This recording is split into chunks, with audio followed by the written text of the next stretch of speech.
Alors que je sortais de mes cours du soir, et empruntais pour la 1000e fois la ruelle qui me servait de raccourci pour rentrer plus vite, quelque chose était différent.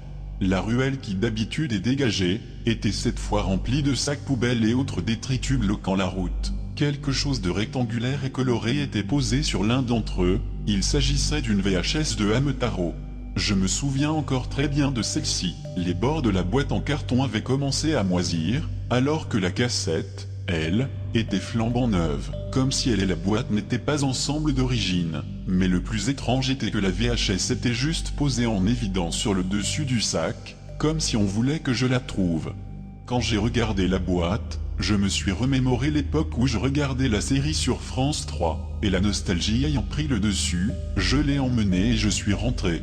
Mes parents étant chez des amis ce soir-là, j'étais seul chez moi. Personne ne pouvait m'entendre ou me déranger.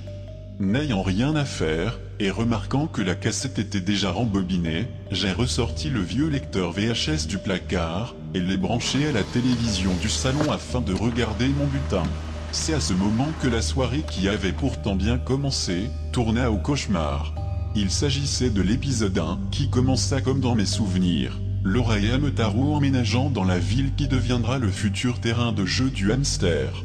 Plus l'épisode avançait, moins je pensais ou m'interrogeais sur la nature étrange de la cassette. Mais à la scène où Hamtaro rencontre Amidou pour la première fois, l'image commença à virer au rouge, et l'écran à faire énormément de bruit, comme si ses circuits étaient en train de cramer. Mais au moment où je me suis levé afin de débrancher la télé, le bruit s'arrêta et l'image revena à la normale. Je jurais avoir vu durant une fraction de seconde une photo d'un hamster écrasé sur une route, mais je ne pouvais pas en être sûr.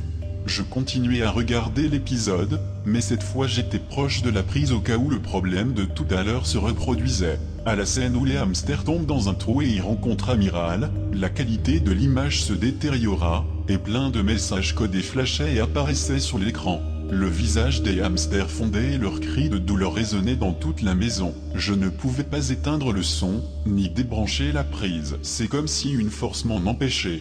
Alors que les hamsters n'étaient plus que des tas d'ossements hyper réalistes, la cassette ressortit du lecteur.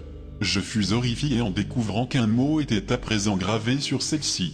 Je suis libre. Le courant de la maison sauta et je me retrouvai dans le noir complet.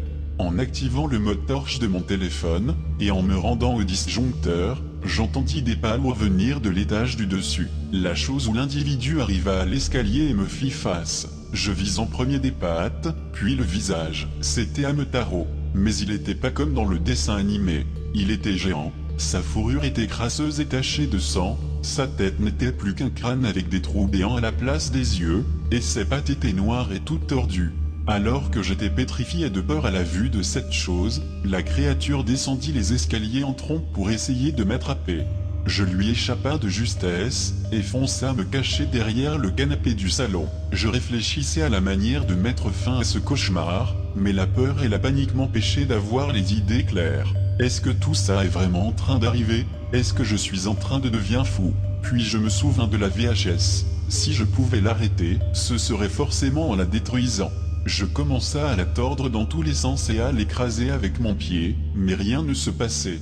Elle restait intacte. Je me dis alors que s'il s'agissait d'un démon, le feu devrait pouvoir le tuer. Après tout, c'est comme ça que les gens font dans les films. Je sortis alors un briquet de ma poche, sortis la bande de la cassette, et la brûla. Attiré par la lumière, Hamtaro fonça sur moi, mais il était faible. Il essayait d'avancer en traînant sur le sol, tandis que ses poils tombaient et que ses pattes s'atrophiaient. Il commença à trembler et devint progressivement un tas de poussière. L'adrénaline s'estompa, et je me remis à penser clairement. Ce qui venait de m'arriver était incroyable, et personne ne pourrait me croire ou me prendre au sérieux. Je me suis alors dit que je ne devais laisser aucune trace de tout ça. J'ai commencé à nettoyer le salon et à me débarrasser des restes de Hamtaro. Je mis les cendres, les os et la cassette cramée dans un sac poubelle que j'ai laissé couler dans un lac. Nous sommes 6 mois plus tard. Ma vie a repris son cours normal, et personne n'a jamais su ce qui s'était passé. Je n'ai plus jamais revu la VHS, ni Hamtaro. La seule chose qui me reste de cette nuit, c'est que j'ai horriblement peur du noir à présent. Mais alors que j'étais parti en vacances en Espagne avec ma famille, j'ai reçu un mail venant d'une adresse que je ne connaissais pas. Le mail ne contenait qu'une seule phrase, ainsi qu'une pièce jointe. Upload-moi. Ça fait peur. Pas vrai les enfants?